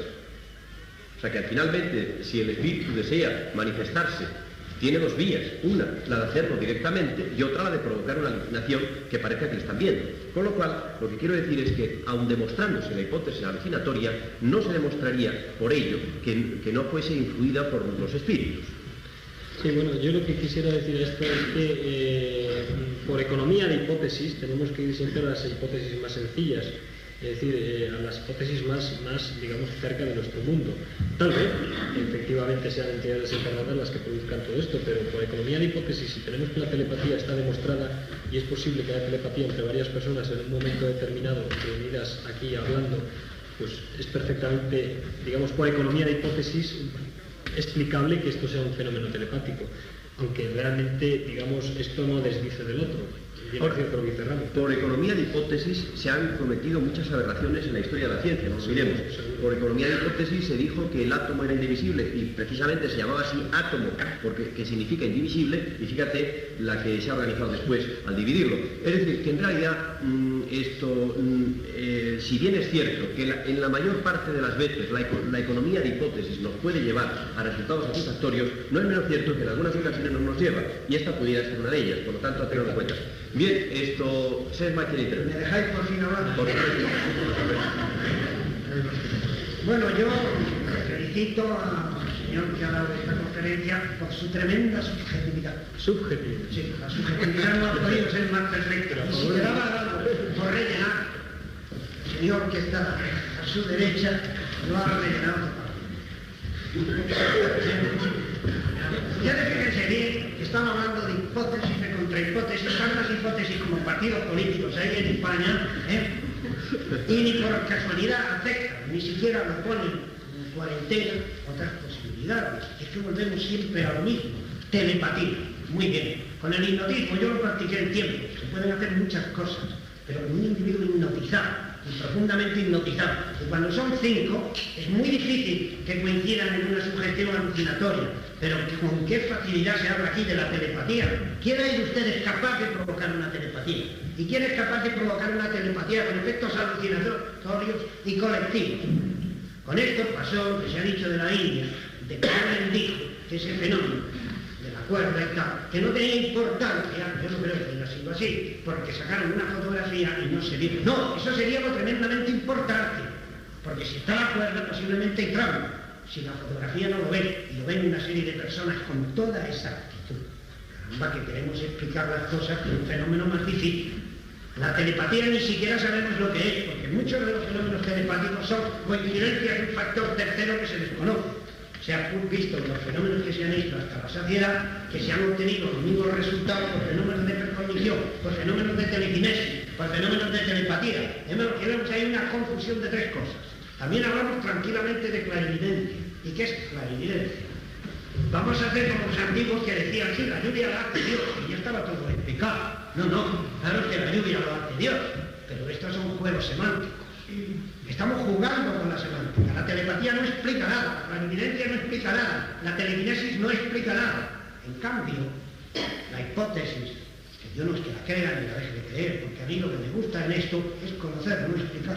Manejar, comprobar, manejar, conocer y explicar. No, explicar no, porque soy demasiado humilde cósmicamente para explicar. En cuanto a los fenómenos de casas de duendes, aunque son menos conocidos, claro, no quiero hablar de experiencias propias, pero de experiencias. Hay fenómenos extraordinarios poco conocidos en el chamanismo y por ahí, lugares de poder que se han dicho, sitios abruptos, salvajes, montañas, bosques, donde probablemente no ha existido nadie y donde se producen, en Marruecos los hay, en algunos sitios, fenómenos verdaderamente extraordinarios. Es una pena que este pobre mundo, que está en un subjetivismo de mecanicismo estrecho, sin creer en nada, sin horizontes. Tenemos, por ejemplo, una cosa que voy a terminar rápidamente, es lo que nos ha pasado, que es un ejemplo muy breve, con el cientificismo. Tenemos la gravedad, La gravedad es lo único ya. Desde que Newton dijo que era directamente proporcional a la masa inversa al cuadrado de las distancias, con lo cual tampoco se explica nada en absoluto de lo que es el misterio de la gravitación, aunque sí se conoce su mecanismo, nos encontramos que el concepto antiguo tan maravilloso de contrario de la levedad, gravedad y levedad, más que ingravidez, porque ingravidez se confunde con lo de los astronautas, ¿no? Levedad y gravedad. Y es curioso que en las enfermedades se dice grave, o sea, la tierra que está contenido, no, leve, levedad, gravedad. ¿Cómo quieren ustedes que haya ya levitación si hemos roto con el mágico simbolismo de la levedad?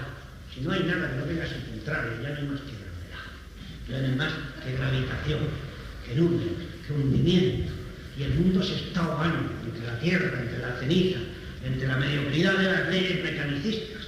Y yo quisiera que esta parapsicología tuviera más fantasía y eso, ¿no? Y dejara un poquito más a esto, que no sean ustedes tan fiscales, que si dicen estas hipótesis, no digo que no sean ciertas, pero caramba, y que no estén siempre con el deseo de demostrarte, porque ha habido tramposos que han podido hacer las cosas, todo va a ser trampa, ¿no? Yo he tenido fenómenos auténticos que no puedo demostrarlos a mucha gente, y que han sido, y que son, y que me juego el cuello por ellos. Y además, algunas veces he podido demostrarlo, pero ¿qué caso gano con eso? Pereira me ha pedido que dijera el número del gol. ¿Qué hago yo con eso? Si yo digo que es el 8, si yo digo que es el 8, ya le doy. Ustedes dirán, bueno, es una casualidad de 1 contra 10, no contra nada, o es una simple descomposición. No, si digo las dos cifras, dirán que es una casualidad de 1 contra 7. Al fin y al cabo, todo el mundo en un pavo hay alguno que gana. Y si dijera todas las cifras, dirán, hombre, siempre hay quien le toca el gordo. Y usted ha sido idiota porque en lugar de tocarle el gordo, no ha ganado. De modo que no digo ningún número. No dices ninguno por fin. El año pasado hiciste un vaticinio fenomenal y este año nos quiere decir en qué va a ser. Hombre, ¿Qué quieres estoy decir? fundándome en un principio mágico que voy a decir, no dice más que esto. No hay 2 y 3. Como el número del año terminaba en 2 7, yo dije sencillamente que habría 7. Si efectivamente el primer sorteo que hubo, que no fue el de esa vida, terminó en 7. Luego hubo muchos 7, pero no fue el último número. Pero sí, ahora no hay esa ventaja. No voy a decir que es el 8, porque termina en 8. Y el 15 podría ser la suma de los 2 números. Me lo callo. Te lo callo. Entonces, lo que quisiera decirte es que efectivamente tenemos que perder gravedad. Por otra parte, sobre el tema de la cuerda hindú, el tema este se popularizó, se divulgó en el mundo occidental por un periodista que lo publicó en una publicación norteamericana. Y la historia era esta, precisamente, que llevaron una cámara de cine que rodaron toda la escena de la cuerda hindú y que al final vieron que al proyectar la película que allí no se veía nada. Es decir, que en realidad se veía el paisaje, lo que estaba alrededor, pero que allí no subía nadie por nada.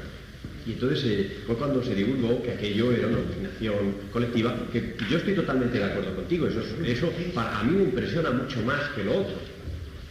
Pero, todas estas cosas tienen un pero. Y es que al final, después de algún tiempo, el periodista dijo lo que era su verdad. Y es que había usado un nombre supuesto que traducido literalmente en inglés significa vender más. Y dijo, señores, dejémonos de historias. Esto lo he publicado para vender más periódicos. Y así fue como... Pero esa es una parte de la historia la menos conocida, como ves. Luego, por otra parte, tú has dicho que no quieres hablar de tus experiencias propias. Y es una pena. Yo creo que es muy importante. Y yo ahora no solamente te invito a ti, sino a todos los asistentes, a que no solamente hoy, sino cualquier otro día, cualquier experiencia propia que tenga algo que ver, naturalmente, con la conferencia que se dé, pues que naturalmente las pongan, porque eso nos va a enriquecer. Y que cuenten, al menos, si no con la comprensión de los que aquí estamos, sí con el respeto a sus creencias. Es decir, estaremos o no estaremos de acuerdo con su historia o con la interpretación de su historia, porque con su historia tenemos que estar forzosamente de acuerdo, no la cuenta y basta. Puede que no estemos de acuerdo con su posible interpretación, pero lo que sí le podemos garantizar es el enorme respeto de todos nosotros con esa historia que nos cuenta para enriquecer nuestra casuística. Por lo tanto, que no tengáis ninguna inhibición de poder intervenir en este sentido. Y tú, muy especialmente, Sesma, que también tienes experiencias muy interesantes. Bien, había otra intervención, que es la de... Perdón, sí, es que... Primero, sí, pero... sí, después luego vas tú. Sí, había la intervención tuya, ¿no? La de Cherra. Gracias de nuevo, Sesma. Creo que, sin ningún respeto, por supuesto, lo voy a decir, creo que voy a salir en los periódicos con el descubrimiento de una cosa que se va a llamar el síndrome del toxicólogo. Como que no les viene a ver muchas cosas. El síndrome del toxicólogo se ha repetido 2 veces. Una vez por la vez pasada, la última reunión y otra ha sido ahora. Quizá os acordáis de la existencia, digamos, en decir la vida después de la muerte. Hoy se ha vuelto a producir otra vez el mismo fenómeno con el que refiere. Ha tomado en la pregunta del compañero del señor que se ve no es un espejo precisamente, la ha tomado al revés, como si fuera el que le está viendo a él. Ve como si fuera el que le está viendo. Y creo que aquí hay un matiz muy, muy importante. Normalmente los individuos, cuando tienen una aparición, vamos a por el estilo, no suelen estar activos, suelen ser pasivos. Y en este caso, la interpretación la has cogido al revés. La has cogido el señor que está tomado el espejo es el que me está viendo a mí. Lo normal es que no sea mi idea. No sé si está claro. Sí. Bueno, es que, claro, yo he tomado la idea con esto que te digo de los casos de accidentes, que normalmente lo que sucede es justamente eso, que el que está arriba es el que ve. Exactamente. Y aquí justamente lo has interpretado al revés. Y eso lo considero demasiado curioso. O sea, entiendo que hay algo más que el error de la interpretación. Ya, puede ser. Entonces, por eso hablaba en el tema de Sesma, que decía, caramba, no miremos tan fríamente el asunto porque quizás estamos mirando desde el otro lado. Ya. Bueno, yo lo que quisiera también, ya te contesto a ti, de paso un poco a Sesma. Yo creo que realmente lo que he defendido aquí no han sido unas ideas subjetivas, sino han sido las ideas de unos investigadores. Entonces, yo creo que Sesma ha dejado entrever de que la hipótesis... Pues además tampoco las ha defendido, o sea, las ha expuesto. Yo creo que la hipótesis telepática y clarividente están muy lejos de ser teorías mecanicistas como ha dicho Sesma. Es decir, tú ahora mismo al 80% de los científicos del mundo les hablas de telepatía y clarividencia y te miran por encima del hombro y no te vuelven a decir la palabra en la vida. Luego están bastante lejos de ser hipótesis mecanicistas. En primer lugar porque no hay ninguna ley mecánica, ni científica, ni física actual que las explique. Ahora bien, el hecho de que no haya leyes que las expliquen y no se conozca su naturaleza, no quiere decir que las vamos a descartar como hipótesis. Exactamente, tú has hablado de la gravedad. Efectivamente, la gravedad no conocemos su naturaleza, sin embargo es una hipótesis para explicar el por qué una manzana cae, a pesar de que no sabemos el por qué. Pues lo mismo sucede con la telepatía en este caso. Me voy a poner ahora un poco a defender el tema de la hipótesis telepática. Es decir, efectivamente, ¿qué es telepatía, qué es clarividencia? No conocemos su naturaleza, pero igual sucede con la gravedad y sin embargo puede ser explicatoria. Pero me falta una pregunta a los que vienen del asunto, yo lo entiendo. Todas estas experiencias tienen bastantes años y no sé si se han repetido o no se han repetido modernamente. Pero a mí lo que no me encaja de toda esta historia, y creo que podría haber una identificación fácil, es el hecho de ir vestidos. Para mí eso es demasiado extraño. Sí, bueno. Perdona, entonces, si de alguna manera alguno de los aquí presentes tiene alguna experiencia de ese tipo, y me puede contestar la pregunta, esto mismo ocurre ahora, hoy en día, con tanta fibra artificial de la ropa. O sea, es lo que para mí sería claro. O sea, sería un asunto de otro. Sí, entonces, si es con ropa no se puede hablar de cuerpo astral. O mi concepto de la fibra energética es demasiado estrecho. Lo que sucede es que, mira, todo depende también de la hipótesis en la que te pongas. Digamos que si piensas en la hipótesis telepática, es decir, que entonces es el inconsciente del individuo el que elabora el drama. Pues entonces el drama que elabora el individuo está acorde con sus ideas y de acuerdo con las circunstancias que le rodean. El individuo de la Edad Media, digamos que sería un fantasma vestido como en la Edad Media se iba vestido. Un fantasma, digamos, el del año 3000 a lo mejor verá al fantasma vestido con un traje de astronauta. Es decir, que siempre digamos, es el sujeto el que parece ser que adorna. Efectivamente, tú como has dicho, yo en la casuística que he visto, y desde luego a través de todo lo que he leído, que ha sido bastante, nunca ha habido un caso de que apareciera el hombre como Dios le trajo al mundo, ¿no?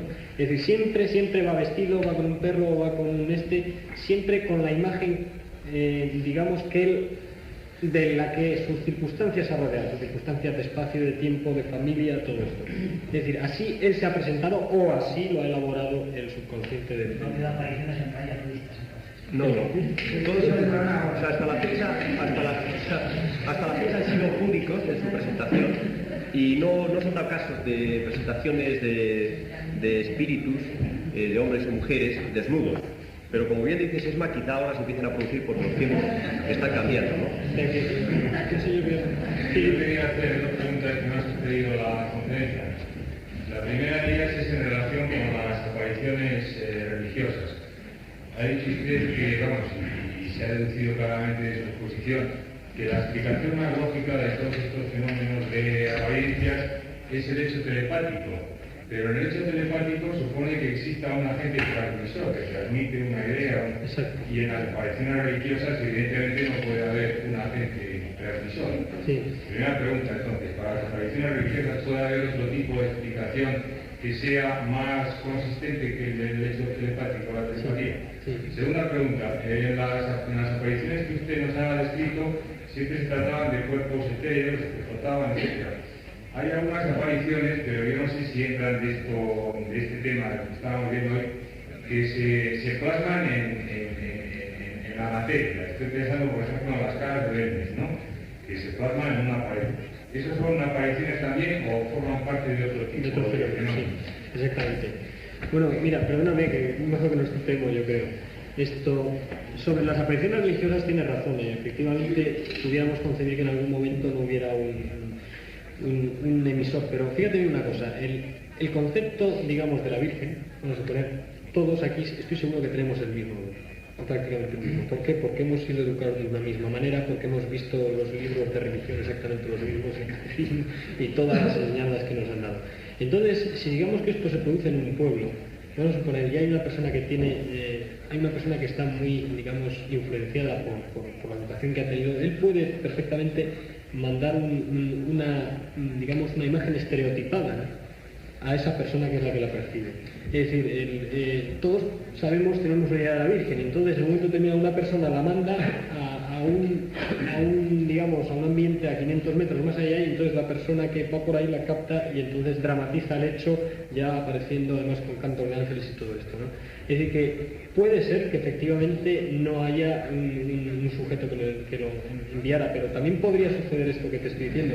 O bien puede ser que te digo yo, no sé, la hipótesis de clarividencia que te he dicho antes, no sé. Puede ser una arquetipo. Exactamente, puede ser un arquetipo del tipo, como más trascendente. Naturalmente, pero un momento, quiero aclarar mucho que con esto no quiero sentar cátedra de esto, es decir, son explicaciones que se ocurren a lo largo de lo que uno ha leído. No quiere decir que lo que yo diga o lo que, no sé, sea cabal, eso. Digo que podría ser una explicación, a lo mejor no tengo razón en absoluto. Es formidable porque creo que se ha producido un hecho telepático, porque ha sido precisamente donde yo quería que fueras. Sí. Evidentemente, por ejemplo, en el caso de la aparición de Lourdes, no sé si Lourdes o Fátima, no recuerdo bien, pero en uno de los dos casos, la pastora que vio a la Virgen le preguntó: ¿y quién eres? Y la Virgen dijo: yo soy la Inmaculada Concepción. La Virgen, cuando murió, no podía decir que era la Inmaculada Concepción. Eso es como si el griego que anunció la batalla de Termópilas se aparecía y dijera que era el corredor del maratón. Una cosa que aparecía muchos siglos después. Efectivamente. Entonces, ¿eso quiere decir que las apariciones religiosas, pues, evidentemente, no existen? Sí, o que tienen Son alucinaciones, pero no apariciones de la vida. Bueno, efectivamente, vamos a no meternos en ese terreno. Quiero decirte que efectivamente tú opinas eso y con mucho acierto.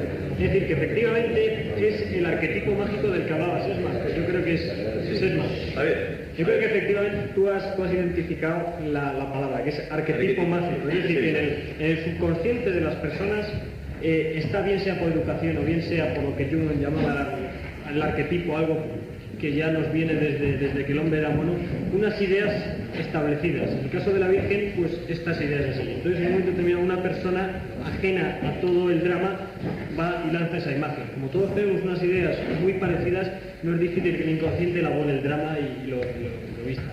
Y tu segunda pregunta era... Las caras de Belén, si están en una aparición de otro tipo de drama. Bueno, independientemente de que el tema de Belmez creemos que es un fraude, independientemente de eso, te puedo decir que eso sería, suponiendo que fuera verdad, sería un fenómeno de tipo psicocinético. Es decir, que de alguna manera el subconsciente humano puede mover objetos. Igualmente que los puede mover, puede grabar supuestamente, son, ya te digo, conjeturas, puede grabar, digamos, una imagen determinada, naturalmente venida del inconsciente. Es decir, el inconsciente tiene una idea de una imagen, entonces va y la graba. Pero no serían apariciones, sino sería un efecto de mente sobre materia. O sea que no hay ectoplasma ni nada por el estilo, ¿no? No, porque es decir, el ectoplasma, según los metapsiquistas, aparecía en un momento determinado y desaparecía. ¿me entiendes? Entonces, sin embargo, lo que yo vi en Belmez eran digamos, como irisaciones irisaciones del mismo cemento. Entonces eso más bien sería, digamos, que la materia se ha acumulado ahí, o sea, las irisaciones se han moldeado. Eso creemos que luego es de una manera fraudulenta, naturalmente, pero vamos, descartando, vamos a suponer, sería de una manera psicocinética, es decir, sería un fenómeno totalmente distinto. Un pequeño inciso respecto a la psicocinética. Bueno, ustedes ya saben que en Alemania existe un premio dotado con varios millones, equivalente a varios millones de pesetas ya desde hace tiempo, para la primera persona que demuestre la más mínima existencia de un fenómeno psicocinético. Pero sin ir tan lejos, Alemania, esto también los tienen ustedes al alcance de la mano, porque la Sociedad Española de Parapsicología tiene también una oferta más modesta, porque lo nuestro es más modesto, pero tiene una oferta de $500.000 de pesetas a cualquier persona que demuestre el más mínimo fenómeno psicocinético. Hasta ahora nadie ha demostrado, a pesar de que parece golosa la cantidad, la existencia de un fenómeno psicocinético. Quizá algún día tengamos que hacer, porque puede ser interesante, tengamos que hacer una exposición de todos los que se han presentado al premio, porque es muy interesante que veáis cómo la idea que tiene la gente de la parapsicología. Simplemente os voy a decir un caso, que puede ser quizá el más anecdótico de todos, que es uno que se presentó al premio del $500.000 con un tablón al hombro, más bien largo y estrecho. Y se presentó allí a la sociedad y dijo: buenas, con el tablón, vengo a por el $500.000. Bueno, pues, pero bueno, es que verá usted, aquí hay que falta hacer unas pruebas para ganarse esto, ¿sabe? Y dice: sí, pero como es tan rápido, vayan ustedes preparando el $500.000, que voy a hacer la prueba. Bueno, entonces puso, traía todo el material, traía todo, y que ustedes me dejan hacer aquí. Usted, mientras que no incendie la casa o la inunde de agua, haga usted lo que quiera. Entonces puso una cuerda atravesando de puerta a puerta para poderla atornillar, trajo sus tornillos y todo, puso la cuerda, y de la cuerda colgó un anzuelo con un cable. Vamos, era un hilo retorcido, un hilo que terminaba en una aguja. Entonces, a mitad de la tabla clavó la aguja, estaba perfectamente calculado para que estuviese en un equilibrio total, entonces era una tabla larga, y entonces, claro, naturalmente al soltarlo, pues empezó a dar vueltas, porque el hilo estaba retorcido, bueno, es que se fabrica así, torciéndolo, ¿no? Entonces empezó a dar vueltas. Bueno, y además tarda mucho en pararse, porque esto, haga la prueba, es impresionante la cantidad de tiempo que puede estar dando vueltas una tabla bien equilibrada. Y entonces le dije: bien, ahora ¿quiere usted pararlo? Y dice: sí, claro. Cuando dijo sí, claro, nos sobrecogimos todos, nos miramos y dijimos: el $500.000 hay que pagarlo, además encantados, porque acabamos de ser testigos de algo.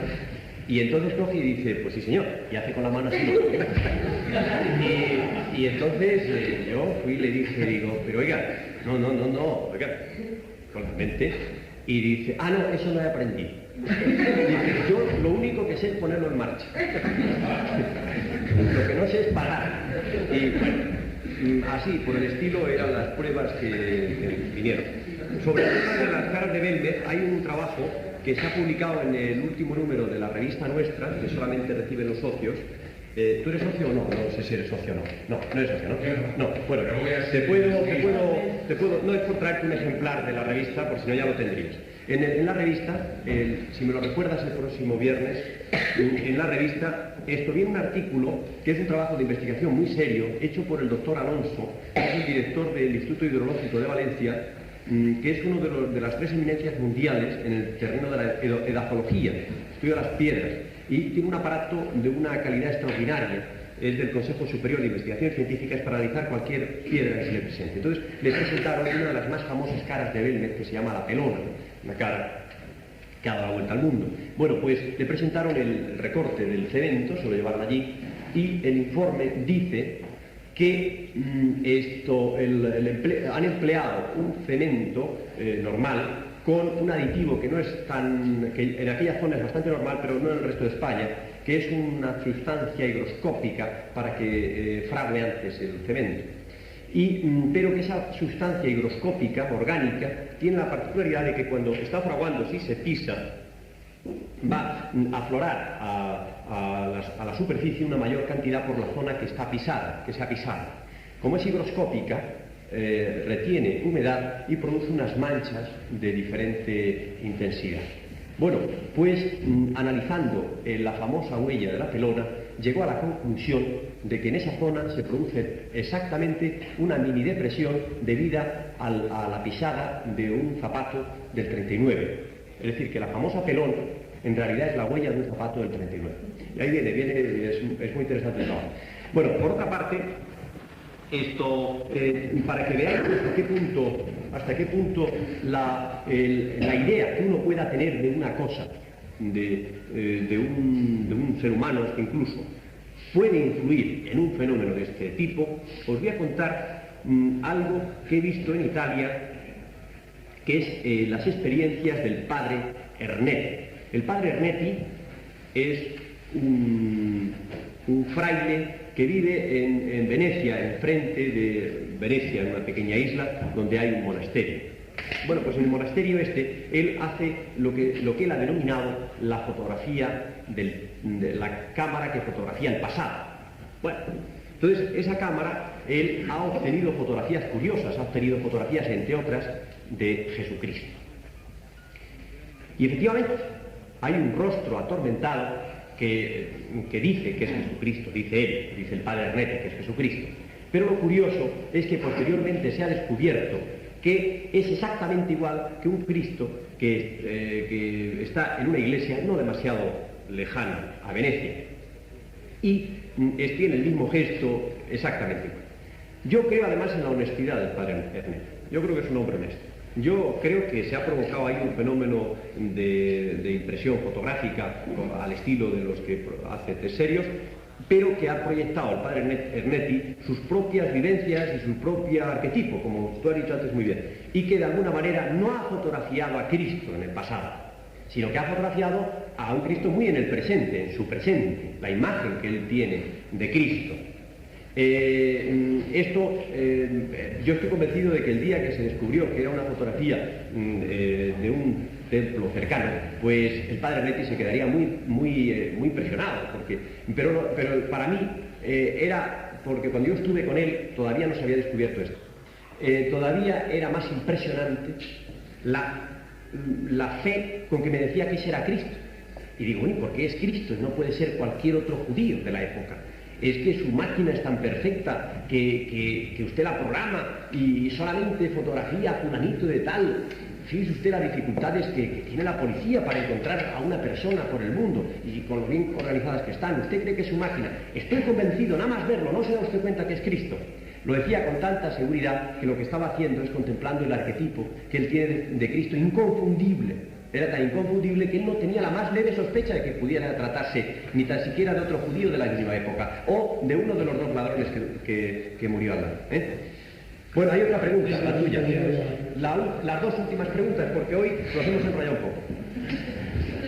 Si yo tenía una pregunta que antes me parece perfectamente volviendo a las casas encantadas. Hemos lo visto en la iglesia a veces cuando viene el gobierno.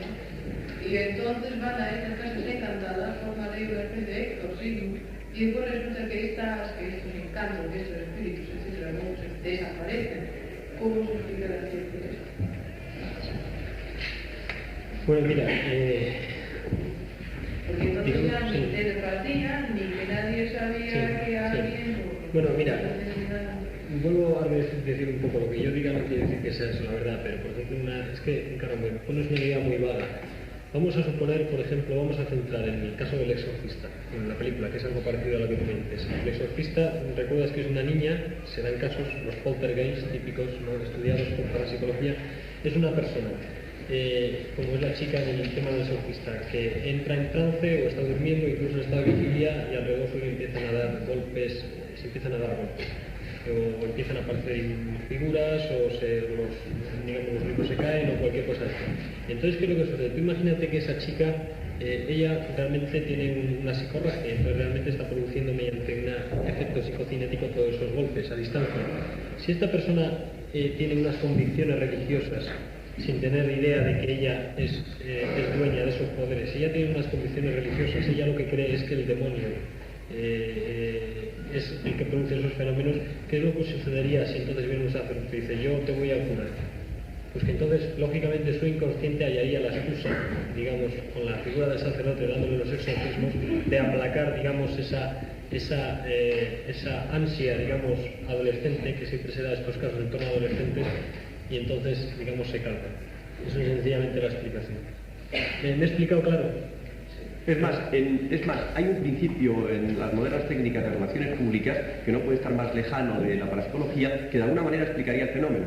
Hay un axioma que se llama el principio de Thomas, que dice que cuando el público identifica una situación como verdadera, esta termina haciéndose cierta. Y esto en la práctica se da, es decir, que cuando, por ejemplo, ¿no?, la gente empieza a decir que un banco va a quebrar, termina quebrando. Empiezan a quitarse, la gente empieza a llevarse el dinero de las cuentas, etcétera, y terminan quebrando. Entonces, en este caso, pues se podría aplicar también, es decir, y está en línea con lo que acabas de decir, es decir, que cuando el público que rodea dice ya aquí no hay fantasmas, porque se los han cargado con este sistema, que puede ser un exorcismo o cualquier otra cosa, puede no proyectar esos fantasmas, O sea que pudiera ser también una explicación. Esto vendría a mandar un poco la hipótesis subjetiva, es decir, que el fantasma o los fenómenos extrocinéticos parten del sujeto. Entonces al sujeto tú le callas su subconsciente mediante, por ejemplo, la cosa del sacerdote, bueno, se podrían producir. Ahora no siempre ocurre, Hay una grabación que yo tengo en casa y que es una pena que esté en videotape, porque es una complicación para traerla aquí, que es la de una chica, un conjunto, vamos, varias chicas que en Inglaterra, en la famosa iglesia donde se practica el exorcismo, están en fila para ser exorcizadas por el sacerdote. Y una de ellas, esto cuando está perfectamente, hasta que le toca la vez. Y cuando le toca la vez es cuando es poseída por el demonio. Es decir, que hasta el demonio en eso es capaz de conservar la vez. O sea, que te das cuenta que ahí también, con independencia de la existencia o no del demonio, con independencia de la existencia o no de los espíritus, es evidente que hay un componente psíquico, psicológico del sujeto, eso está claro, Y ya la última pregunta. Sobre las casas encantadas, cuando se habla de ellas, parece que es algo que queda en el pasado. Mi pregunta es si actualmente existen este tipo de casas, aparte de vender. Sí, se habla de casas encantadas. Concretamente, vamos, uno de los casos más conocidos últimamente fue en Inglaterra un caso que fueron a investigar precisamente para psicólogos americanos, entre ellos Pratt. Lo que no conozco es el informe que dieron después de ello, pero es decir que suceden, hay casos. Y aquí mismo en Madrid nosotros hemos tenido el caso del Toboso, pero que no era una casa encantada ni mucho menos, sino que era un fraude. Pero quiero decirte que sí, efectivamente todavía se dan esos casos. Además, cuanto más, digamos, regiones más pobres son o comarcas o regiones, mayor tipo de esto se produce. Lo que no te puedo decir si son reales o no, porque realmente no tengo informes de últimos casos. Vamos, el último caso que tenemos es precisamente el de la calle El Toboso, famoso que ha sido en los periódicos hace unos meses, y que precisamente hubo un informe nuestro en el cual se demostraba claramente que era un fraude. Hay otro caso, perdón, ya para terminar, hay otro caso anterior, aquí en Madrid, que ha sido una verdadera pena, porque verás, la cosa empezó, para que te des cuenta cuán cauto hay que ser en este terreno. La cosa empezó con una petición de una sociedad norteamericana, editoras, a la Sociedad Española de Parapsicología para que investigase un supuesto caso de poltergeist en Madrid. Nos dieron la dirección y se encargó del tema Jordán Peña. Pero ya la investigación estaba condicionada, porque decían que en el caso de que nuestro informe fuese favorable, nos pagaban un puñado importante de dólares, de miles de dólares. Pero si era desfavorable, no nos daban un duro. Con lo cual ya te das cuenta que nos están atentando claramente a nuestra honestidad, porque de alguna manera puede uno sentirse proclive a favorecer el fenómeno con tal de llevarse, como dicen los castizos, la pasta. Pero lo cierto es que entonces nosotros, después de una primera prospección, vimos que aquello no tenía demasiado interés y desistimos, porque era una investigación costosa y no vimos que aquello tuviese muchos visos de realidad. Bueno, el caso es que decidimos no hacer la investigación. Y fueron otros posteriormente, no sé si ya pagados o no por la sociedad esta americana, no sé exactamente, el caso es que fueron a hacer una investigación. Y entonces dijeron que aquello era paranormal sin lugar a dudas y que la posesión se estaba produciendo muy claramente. Y el único argumento objetivo que presentaron, porque lo demás eran cosas que decía la chica, pero nada objetivo, ¿no? Porque decía que se movían los muebles, pero nunca estaba nadie delante para eso, o sea que por lo tanto no se podía objetivar esto. Entonces solamente el único argumento objetivo, que además se publicó, era que había logrado con el poder de su mente la chica estropear o quemar los relés de la central telefónica, y que la telefónica les había telefoneado diciendo que qué estaban haciendo, porque era una cosa curiosa que se estuviesen quemando todos los relés precisamente de ese teléfono. Bueno, entonces yo me puse en contacto. Esto es difícil y no siempre se consigue, pero en esta ocasión lo conseguí, que la propia compañía telefónica nacional de España se pronunciase al respecto. Me dijeron, primera cosa, jamás hemos hecho esa llamada. Segunda cosa, jamás se ha fundido aquí ningún relé, entre otras cosas porque no hay relés, porque el sistema antiguo es de red rotary, que son de relés, y los sistemas actuales son de pentaconta, que es un sistema de barras cruzadas que no usa relés, por lo tanto difícilmente se puede fundir. Aunque hubiese relés, se fundirían una colección de relés de una central, y por lo tanto no sabríamos a qué teléfono era el productor de la avería, por lo tanto difícilmente podríamos hacer ninguna llamada. Pero es que además, en los sitios donde hay relés, es muy difícil, vamos, es imposible que se fundan, porque antes hay unos circuitos, o sea, vamos, unos fusibles para evitar eso, porque claro, fijaros la faena que supondría que uno desde su casa cogiese los dos cables del teléfono, se enchufase a la luz y se cargase toda una central telefónica. Es decir, hay unos sistemas de seguridad que impiden que se fundan los relés. Eso quedó todo. Fíjate qué triste, un caso que parecía como muy interesante y al final se queda en eso, en una simple especulación. Bueno, esto vamos a terminar.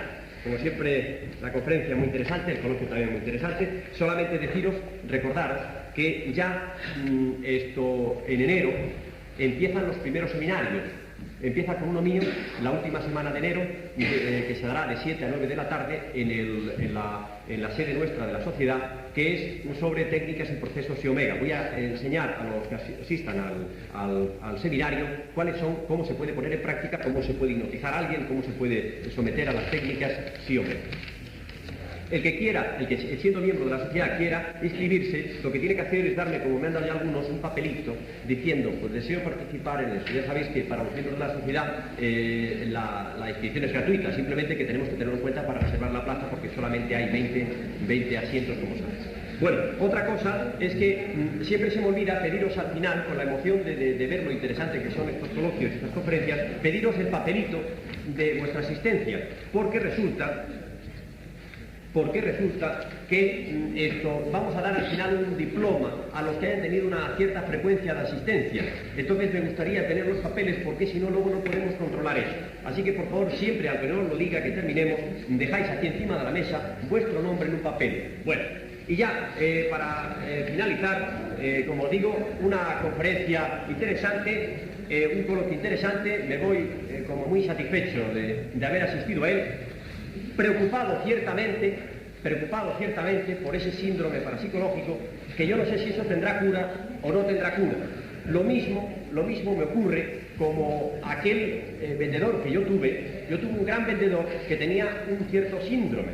Esto fue un psiquiatra, porque el hombre tenía una especie de cruce entre unas ondas alfa y unas ondas beta, y entonces fue al psiquiatra, el hombre le hizo el electroencefalograma. El caso es que era el mejor vendedor que yo tenía.